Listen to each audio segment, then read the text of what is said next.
Hello students, আশা করি প্রত্যেকে ভালো রয়েছো। আমার চ্যানেলে তোমাদের প্রত্যেককে স্বাগত। আজকে আমাদের আলোচনার বিষয় হলো ষষ্ঠ শ্রেণীর রয়্যাল মার্টিন কোশ্চেন ব্যাংকে পরিবেশে আমরা ফার্স্ট ইউনিট টেস্টে ফার্স্ট স্কুলটা কিন্তু আলোচনা করে ফেলেছিলাম, বাগবাজার মাল্টিপারপাস স্কুলটা। আজকে আমরা বালুরঘাট গার্লস হাই স্কুলটা আলোচনা করব। ঠিক আছে, 2 নম্বর প্রশ্নপত্র 2 যেটা রয়েছে সেটা আজকে আমরা আলোচনা করব। আলোচনার সুবিধার্থে আমি তোমাদেরকে খাতায় লিখিয়ে দেখিয়ে দিচ্ছি, তো অবশ্যই ভিডিওটা স্কিপ না করে প্রত্যেকে ভিডিওটা পুরোপুরি দেখো। কেমন লাগছে ভিডিও জানিও, ভালো লাগলে অবশ্যই একটা লাইক করে চ্যানেলটাকে সাবস্ক্রাইব করে রাখবে। তো চলো আলোচনাটা শুরু করা যাক। দেখো প্রথমেই রয়েছে একের দাগে সঠিক উত্তরটি নির্বাচন করো। একের দাগের 1 বলছে বই বা খাতা বাঁধাই করতে লাগে রজন, রবার, গদের আঠা না কোনোটিই নয়। তাহলে বই বা খাতা বাঁধাই করতে লাগে হচ্ছে গদের আঠা। নেক্সট বলছে ল্যাক্টোব্যাসিলাস হলো এক ধরনের ছত্রাক, ব্যাকটেরিয়া না ভাইরাস। তাহলে ল্যাক্টোব্যাসিলাস হলো এক ধরনের ব্যাকটেরিয়া। নেক্সট বলছে পচা ডিমের গন্ধযুক্ত গ্যাস হচ্ছে অ্যামোনিয়া, হাইড্রোজেন সালফাইড, অক্সিজেন না নাইট্রোজেন। তাহলে পচা ডিমের গন্ধযুক্ত তো এটা হবে হাইড্রোজেন সালফাইড। নেক্সট বলছে যে নিম্নলিখিত কোন ঘটনাটি একমুখী? হাওয়া ভরে বেলুন ফোলানো, লোহায় মরচে পড়া, জল ফুটে বাষ্প হওয়া না মোমবাতির গলে যাওয়া। তাহলে এখানে হচ্ছে লোহায় মরচে ধরা, এটা হচ্ছে একমুখী ঘটনা। তারপরে বলছে আচার ভালো রাখতে লবণ, চিনি, মশলা না ভিনিগার মেশানো হয়। তাহলে আচার ভালো রাখতে কিন্তু ভিনিগার মেশানো হয়। নেক্সট বলছে সোনার ল্যাটিন নাম ফেরাম, অরাম, ক্যালিয়াম না কিউপ্রাম। তাহলে সোনার ল্যাটিন নাম হচ্ছে অরাম। এবার চলে আসছি 2-এর দাগে বলছে অতি সংক্ষিপ্ত উত্তর দাও। 1 নাম্বার করে 3টে করতে হবে। 3 নাম্বার ফার্স্টেরটা বলছে ম্যালেরিয়ার ওষুধ কী থেকে তৈরি করা হয়? উত্তর হবে সিঙ্কোনা গাছের ছাল থেকে ম্যালেরিয়া রোগের ওষুধ তৈরি করা হয়।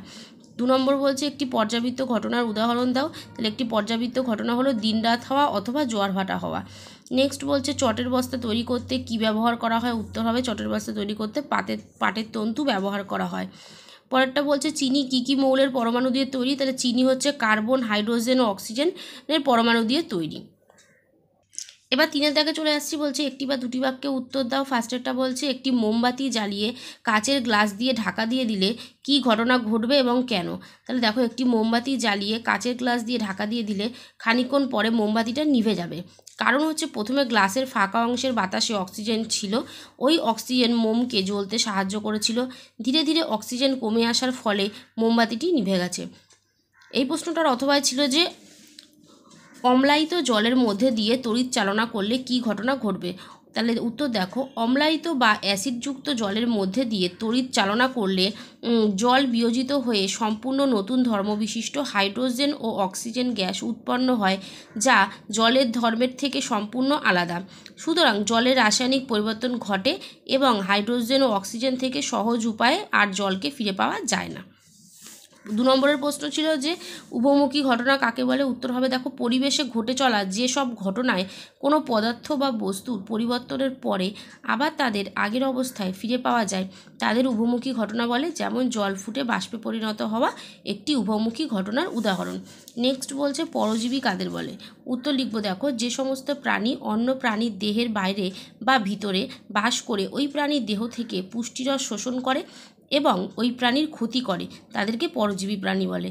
যেমন আমাদের শরীরে বাস করে এমন একটি পরজীবী প্রাণী হলো ফিতাকৃমি। নেক্সট বলছে ধান খেতে অ্যাজোলাপানা চাষ করা হয় কেন?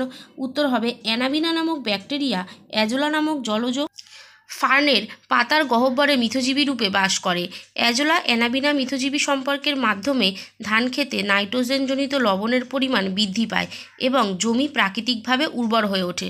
বর্তমানে চাষিরা ধান জমিতে জৈব সার বাড়ানোর জন্য অ্যাজোলা চাষ করে থাকেন। তাহলে আমরা কিন্তু সেকেন্ড কোশ্চেন পেপারটাও আলোচনা করে ফেললাম পরিবেশে। তো অবশ্যই প্রত্যেকে ভিডিওটা লাইক করে চ্যানেলটাকে সাবস্ক্রাইব করে দিও। কেমন লাগছে ভিডিও জানিও। আজকের মতো এ পর্যন্তই, দেখা হবে নেক্সট ভিডিওতে।